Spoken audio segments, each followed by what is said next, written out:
হঠাৎ আমি লক্ষ্য করলাম আমার ছাত্রের চোখ আমার বিশেষ জায়গায়। আমি তখন খুব লজ্জা পেয়ে যাই। লজ্জায় আমার নাক মুখ লাল হয়ে যায়। ছাত্রের এই লোলুপ দৃষ্টি আমাকে উন্মাদ করে দিচ্ছে। কতক্ষণ নিজেকে ধরে রাখা যায়? আগুনের পাশে মোম জ্বালালে মন কতক্ষণ শক্ত থাকতে পারে? ঠিক আমার অবস্থাও তেমন হতে লাগল। আমি ধীরে ধীরে তার প্রতি দুর্বল হতে শুরু করলাম। তারপর সে আমাকে বলল, ম্যাডাম, একটি গান আমার খুব প্রিয়। আপনি গানটি শুনতে থাকুন, আমি আপনার জন্য চা বানিয়ে নিয়ে আসি। আমি বললাম, আচ্ছা। গান শুনতে শুনতে হঠাৎ এমন একটি ভিডিও আমার সামনে এলো যা দেখে আমার সব ভিজতে শুরু করল। তারপর ও আমার সাথে যা করল তা শুনলে আপনার পানি গড়িয়ে গড়িয়ে পড়বে। তাহলে শুরু থেকেই বলি। হ্যালো বন্ধুরা, আমি নাসরিন আক্তার শিলা। সবাই আমাকে শিলা বলে ডাকে। বান্ধবীরা সবাই বলতো আমি দেখতে নাকি পরিমণির মতো। আমি একটি পাবলিক ইউনিভার্সিটিতে পড়ি। আমার বয়স 22 বছর। আমার বাবা মা গ্রামে থাকে আর আমি ঢাকায় একটি ছাত্রী হোস্টেলে থাকি। আমার মা বাবার আমার পড়াশোনার খরচ চালাতে খুব কষ্ট হয়, তাই বাধ্য হয়ে আমি একটা টিউশনি খুঁজি। আশেপাশে কোনো টিউশনি খুঁজে পাচ্ছিলাম না। তাই আমি একটি জাতীয় পত্রিকায় বিজ্ঞাপন দিয়ে পড়াতে চাই। বিজ্ঞাপন মাধ্যমে একটি ফোন পেলাম। একজন বয়স্ক লোক আমাকে ফোন করে বলল, আমার ছেলেকে পড়াতে পারবেন? 10ম শ্রেণীর ছাত্র। আমি বললাম যে পারবো আঙ্কেল। প্রথম দিন পড়াতে গিয়ে দেখি 10ম শ্রেণীর ছাত্র ছেলেটা বেশ সুন্দর এবং স্মার্ট। দেখতে শুনতে খুব ভালো ব্যবহার ও নম্র। তারপর তার মা বাবার সাথে কথা বলে প্রাইভেট পড়াতে শুরু করি। ছেলেটাকে যখন প্রথম দিন প্রাইভেট পড়াতে যাই, তখন হঠাৎ করে আমি চেয়ে দেখি ছেলেটি আর চোখে মাঝে মাঝে আমার দিকে চেয়ে থাকে। তার চাওয়ার মধ্যে অন্যরকম রহস্য বোঝা যায়। এইভাবে আমি আমার গতিতে প্রাইভেট পড়াতে থাকি। পড়াতে পড়াতে প্রায় 2 সপ্তাহ এভাবে চলে গেল। হঠাৎ একদিন তাকে প্রাইভেট পড়াতে গিয়ে দেখি তাদের বাসায় কেউ নেই। তারপর আমি জিজ্ঞেস করলাম, আঙ্কেল আন্টি কোথায় গেছে? সে বলল, তারা বেড়াতে গেছে, আসতে একটু দেরি হবে। বাসায় কেউ নেই, খালি বাসায় আমি আর আমার ছাত্র। মনের মধ্যে কিছুটা ভয়ও কাজ করছে। তাছাড়া খালি বাসা আর ওদিকে আমার ছাত্রের লক্ষণ ও আজকে খুব একটা ভালো বুঝতেছি না। কেমন করে যেন আমার দিকে চেয়ে রইল। তারপর আমার ছাত্র বলল, ম্যাডাম, আমার খুব মাথা ব্যথা করছে। চা খাবেন? আপনি চা খেলে আপনার জন্য চা বানাবো। আপনার সুবাদে আমার চা খাওয়া হলো। আমি বললাম, ঠিক আছে, চা খাওয়া যেতে পারে। আমার কথা শুনে ছাত্র খুব সুন্দর করে মনের মাধুরী মিশিয়ে চা বানিয়ে আনল। আমি চা মুখে দিয়ে দেখলাম অনেক মজা হয়েছে। আমার ছাত্র যে এত সুন্দর করে চা বানাতে পারে তা আমি কখনো কল্পনাই করতে পারিনি। তার হাতে চা খেয়ে তার প্রশংসা করতে লাগলাম। আমার প্রশংসা শুনে সে অনেক খুশি হল। এইভাবে তাকে 2 মাস প্রাইভেট পড়ালাম। 2 মাস খুব ভালোই থাকল। তারপর একদিন শখের বসে শাড়ি পরে ছাত্রীর বাসায় প্রাইভেট পড়াতে গেলাম। আমার ছাত্র আমাকে দেখে বলল, ম্যাডাম, আপনাকে অনেক সুন্দর লাগছে। ম্যাডাম, আমি আপনাকে সত্যিই অনেক ভালোবাসি। আপনার ব্যবহার, চেহারা সুন্দর, বনলতার মতো চুল, সবকিছু আমাকে মুগ্ধ করেছে। আমি আমার অন্তরের অন্তঃস্থল থেকে, হৃদয়ের গভীর থেকে আমার সবটুকু ভালোবাসা আপনাকে দিলাম। প্লিজ আপনি আমার ভালোবাসা গ্রহণ করুন। 10ম শ্রেণীতে পড়ে ছাত্রের মুখে এত সুন্দর প্রেমের কথা শুনে আমার মাথা ঘুরে গেল। কখনো কল্পনাও করতে পারিনি যে সে আমাকে এত সুন্দর করে প্রেম নিবেদন করবে। কি করব তখন আমি বুঝতে পারছি না। সবকিছু ওলটপালট লাগছে। মনের ভিতরটা যেন ঝড় বয়ে যাচ্ছে। আমি এর আগে কখনো কারো প্রেমে পড়িনি তো, তাই কিছু বুঝতে পারিনি। তার কাছ থেকে এসব কথা শুনে কেমন জানি নিজের মধ্যে উতাল পাতাল হাওয়া বয়ে যাচ্ছে। জীবনে প্রথম কারো কাছ থেকে এমন রোম্যান্টিক কথা শুনে আমিও যেন উন্মাদ হয়ে যায়। তারপর সে বলল, ম্যাডাম, আপনি কি আমাকে ভালোবাসবেন? আপনি কি আমার ভালোবাসা গ্রহণ করবেন? আমার কাছে এমনভাবে প্রেম নিবেদন করে বসল। তখন আমি কি করব বুঝতে পারছি না। আমি বললাম, রাকিব, তুমি আমার ছাত্র। তাছাড়া তুমি আমার চাইতে বয়সে 4 বছরের ছোট। এসব কথা ভেবো না, তাহলে পাপ হবে। আমার ছাত্র বলল, ম্যাডাম, কেন? বয়সে বড় হলে কি প্রেম করা যাবে না? বয়সে বড় হলে কি তাকে ভালোবাসা যায় না? আমি তো আপনাকে মন থেকে ভালোবাসি। আমার ভালোবাসার মধ্যে কোনো খাদ নেই। ম্যাডাম, আপনি আমার চাইতে বয়সে বড় হলেও আমার কোনো সমস্যা নেই। আপনি যদি আমাকে ভালো না বাসেন তাহলে আমি পড়ব না। ছাত্রের এমন কথা শুনে মনটা খারাপ হয়ে গেল আর মনে মনে ভাবলাম, অনেক কষ্ট করে টিউশনিটা পেলাম। যদি টিউশনিটা হাতছাড়া হয়ে যায় তাহলে তো আমি বাসা ভাড়া দেব কি করে, চলব কেমন করে? মনের মধ্যে অনেক ভয়। যদি এখন আমি তার প্রেম নিবেদন না করি তাহলে হয়তো বা আমার টিউশনিটা বাদ হয়ে যাবে। রাকিব তার বাবাকে ভুল ভালো কিছু বোঝাবে। এই সব চিন্তাভাবনা করতে করতে বাসায় চলে আসলাম। বাসায় আসতে নিলে আমাকে ফোন দেয়। ম্যাডাম কেমন আছেন? বাসায় গেছেন? খাওয়া দাওয়া করছেন?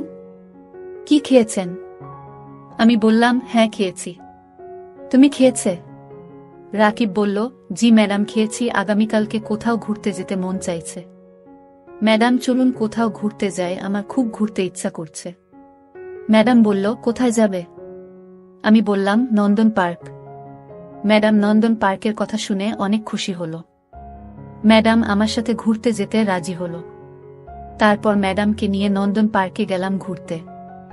সেখানে অনেক কপতি হাত ধরে চলা, বসে আড্ডা মারা। এসব দেখে আমি ছাত্রের প্রতি আরও ইমোশনাল হয়ে পড়ি। সেও আমাকে বিভিন্নভাবে তার প্রতি দুর্বল করার চেষ্টা করে। এভাবে অনেক আনন্দঘন মুহূর্তে এদিনের সময়টা কাটল। এই দিন আমি আর তাকে প্রাইভেট পড়াতে যাই নাই। পরের দিন আমি তাকে প্রাইভেট পড়াতে গেলাম। আমি তাকে মনোযোগ দিয়ে প্রাইভেট পড়াতে শুরু করলাম। হঠাৎ দেখি আমার টেবিলের নিচে আমার পায়ের উপর কারো পায়ে সুটসুটি। বুঝতে বাকি নেই সে যে আমার গুণধর ছাত্র। হঠাৎ পায়ের মধ্যে কোনো পুরুষের ছোঁয়া পেয়ে সমস্ত শরীর যেন কাঁপুনি দিয়ে উঠল। মনে হলো শরীর বিদ্যুৎ প্রবাহিত হতে শুরু হল। তার পায়ের নিপুণ কৌশল আমার আস্তে আস্তে উপরে উঠতে শুরু হল। বুঝতে পারছি না আমার সাথে কি হচ্ছে। হঠাৎ ছাত্রের মা চা নাস্তা নিয়ে এলো। পরিস্থিতিও স্বাভাবিক হয়ে গেল। এইভাবে সেদিন আমি বেঁচে গেলাম, আর মনের মধ্যে সবসময় ভয় হতো কখন জানি কি হয়। তারপর আর একদিন রাকিবের বাবা মা 2 দিনের জন্য রাজশাহী গেছে। তাদের কোনো এক আত্মীয় নাকি অসুস্থ, তাদেরকে দেখতে গেছে। রাকিবকে নিয়ে যায় নাই, কারণ সামনে তার পরীক্ষা। এই 2 দিন নিয়ে আমার খুব ভয় ছিল, আর মনে মনে ভাবি, রাকিব আমার জন্য যে পাগল জানি না, এই 2 দিন খালি বাসা পেয়ে রাকিব আমার সাথে কি করে। মনের মধ্যে আতঙ্ক নিয়ে তাকে প্রাইভেট পড়তে যাই। এই 2 দিন প্রাইভেট পড়াতে যেতে চাচ্ছিলাম না। আঙ্কেল বলে গেল রাকিবের সামনে পরীক্ষা, তাই প্রাইভেট একদিনও মিস দেয়া যাবে না। কি করব, বাধ্য হয়ে আমাকে প্রাইভেট পড়াতে যেতে হলো। রাকিবের আব্বা আম্মা যখন রাজশাহী বেড়াতে চলে গেল, এর পরের দিনে আমি রাকিবের বাসায় তাকে প্রাইভেট পড়ানোর উদ্দেশ্যে যাই। কলিং দিলে রাকিব এসে দরজা খুলল। দরজা খোলার সাথে দেখতে পেলাম সমস্ত রুম সে কাঁচা ফুল দিয়ে সাজিয়ে রেখেছে, আর পুরোটা জুড়ে লেখা রাকিব প্লাস শিলা। আমি অবাক হয়ে বললাম, এসব কি? সে বলল, এটা আমার ভালোবাসার বহিঃপ্রকাশ। আজকেও আপনাকে অনেক সুন্দর লাগছে। ম্যাডাম, আপনাকে একটা কথা বলবো, দয়া করে আমার কথাটা রাখবেন। আমি বললাম, বলো, রাখার মতো হলে রাখব। তারপর আমি বললাম, প্লিজ আমার কথা রাখবেন। মা বাবা 2 দিনের জন্য বেড়াতে গেছে। এই 2 দিন আমি শুধু আপনার সাথে গল্প করব। ম্যাডাম, না করেন না। তার এমন রিকোয়েস্ট আমি না করতে পারলাম না। আমি বললাম, ঠিক আছে, যাও, তোমার কথা রাখলাম। গল্প করতে করতে হঠাৎ আমি লক্ষ্য করলাম আমার ছাত্রের চোখ আমার বিশেষ জায়গায়। আমি তখন খুব লজ্জা পেয়ে যাই। লজ্জায় আমার নাক মুখ নীল হয়ে যায়। ছাত্রের এই লোলুপ দৃষ্টি আমাকে উন্মাদ করে দিচ্ছে। কতক্ষণ নিজেকে ধরে রাখা যায়? মোমের পাশে আগুন জ্বালালে মন কতক্ষণ শক্ত থাকতে পারে? ঠিক আমার অবস্থাও তেমন হতে লাগল। আমি ধীরে ধীরে তার প্রতি আকৃষ্ট হতে শুরু করলাম। তারপর সে আমাকে বলে, ম্যাডাম, একটি গান আমার খুব প্রিয়, আপনি গানটি শুনতে থাকুন, আমি আপনার জন্য চা করে নিয়ে আসি। আমি বললাম, আচ্ছা। গান শুনতে শুনতে হঠাৎ এমন একটি ভিডিও আমার সামনে এল, যা দেখে আমার সব ভিজতে শুরু হলো, চরম পর্যায়ে আসতে শুরু হলো। বুঝতে পারছি না এখন কি করব। এই ভিডিওটা দেখে আমার আবেগ শতগুণ বেড়ে গেল। সে আসতে আমি ভিডিওটা বন্ধ করে ফেলি। সে চা নিয়ে এসে বলল, ম্যাডাম, এই নিন চা, আপনার জন্য আমার পক্ষ থেকে স্পেশাল চা। আমি বললাম, তাই? আচ্ছা, ঠিক আছে। চায়ে মুখ দিয়ে দেখি, বা অনেক সুন্দর চা বানিয়েছে, যার জন্য তোমাকে অনেক ধন্যবাদ। সে বলল, ম্যাডাম, শুধু কি ধন্যবাদ। আমি বললাম, আর কি দিব? আমার কাছে তো দেওয়ার মতো কিছু নেই।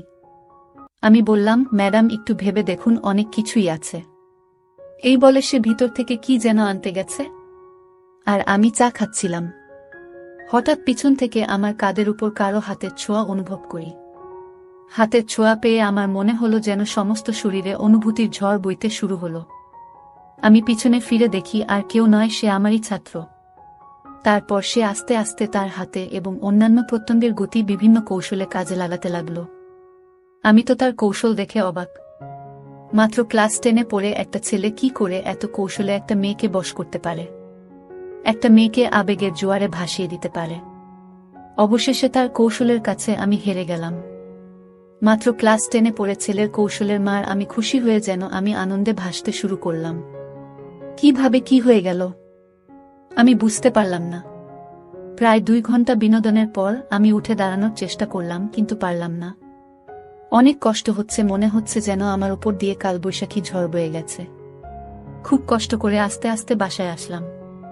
তারপর 2 দিন পর্যন্ত আর বিছানা থেকে উঠতে পারছিলাম না। আর মনে মনে ভাবলাম, এত ছোট একটি ছেলে কিভাবে এত কৌশল জানল। তার কৌশলের মায়ের কাছে আমি যেন লণ্ডভণ্ড হয়ে গেছি। অনেক কষ্ট করে প্রায় 1 সপ্তাহ পর আমি সুস্থ হয়ে পরের দিন আবার টিউশনি পড়াতে যায়। সে আমাকে দেখে বলল, কি ম্যাডাম, কেমন দিলাম সেদিন? আমি লজ্জার কথা বলি না, মুখ লাল হয়ে গেছে। তারপর সে আস্তে আস্তে আবার আমার সাথে ওরকম কাজ করে। আমার বাধ্য হয়ে তাকে দিতে হতো। মনে মনে ভাবতাম, নষ্ট হয়েছে একজনের দ্বারাই হই। আর সে যেহেতু আমাকে নষ্ট করেছে, সুতরাং আমি বিয়ে করব। এইভাবে প্রায় 2 মাস পার হয়ে গেল। হঠাৎ একদিন আমার বমি বমি ভাব আসছে। বুঝতে পারছি না হঠাৎ বমি হচ্ছে কেন। মনের ভিতর সন্দেহের তীর বিদ্ধ হল। জানি না আমার কি হয়েছে। মনের সন্দেহ দূর করতে টেস্ট করলাম। টেস্ট দেখে আমার পায়ের নিচ থেকে মাটি সরে গেল। নিজেকে খুব অসহায় মনে হলো। এখন আমি কি করি? বাধ্য হয়ে তার সাথে আমার এই ব্যাপারে কথা বলতে হবে। আমি আমার ছাত্রকে সব বলার পর সে চুপ করে রইল। নিজেকে খুব অসহায় ভাবতে শুরু করল। সেও বোকা হয়ে রইল, কোনো কথা বলল না। আমি বললাম, তুমি তোমার বাবা মায়ের কাছে বিষয়টা শেয়ার করো, না হলে আমি মরে যাব।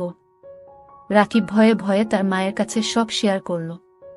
তার মা এসব কথা শুনে হতবাক হয়ে পড়ল। তারপর তার মা তার বাবার কাছেও বিষয়টা শেয়ার করল। তার বাবা বলল, মেয়েটাকে ডেকে আনো আমার কাছে। অনেক কিছুর পর রাকিবের বাবা আমাকে ডেকে নিয়ে বলল, মানে আমার দুষ্ট ছেলেটাকে ক্ষমা করে দাও। তোমার সাথে যা করছে তা অন্যায় হয়েছে। তারপর রাকিবের বাবা কাজী ডেকে এনে রাকিব আর আমাকে বিয়ে পড়িয়ে দিল। কিছুদিন পর রাকিবের আর আমার কোল আলোকিত করে একটি পুত্র সন্তান জন্ম নিল। শিলা এখন তার সন্তান, স্বামী এবং সংসার নিয়ে ব্যস্ত। বিশ্ববিদ্যালয়ে পড়ুয়া একটা মেয়ের স্বপ্ন এভাবে একটি ছোট্ট ভুলের জন্য ধ্বংস হয়ে গেল। প্রিয় বন্ধুরা, সব শেষে আমি বলবো, জীবনে চলার পথে অনেক বাধা আসতে পারে। আর এই সব বাধাকে অতিক্রম করে যদি তোমরা চলতে পারো, তাহলেই কেবল তোমাদের জীবনের সফলতা সম্ভব। গল্পে শিলা যদি তার আবেগটাকে কাজে না লাগাত, তাহলে তার সবকিছু হারিয়ে 4 দেয়ালের ভেতর বন্দী হতে হতো না। ধ্বংস হয়ে যেত না তার মা বাবার এবং তার নিজের সারা জীবনের স্বপ্ন। মহান রাব্বুল আলামিন আমাদের সকলকে সঠিক বুঝ দান করার তৌফিক দান করুন। বন্ধুরা, ভিডিওটি ভালো লাগলে একটি লাইক দিন, আর আপনারা যদি এরকম ভিডিও পেতে চান, তাহলে দয়া করে আমার চ্যানেলটি সাবস্ক্রাইব করুন। আপনাদের সকলের সুস্বাস্থ্য কামনা করি। ভিডিওটি দেখার জন্য আপনাদের সকলকে অসংখ্য ধন্যবাদ।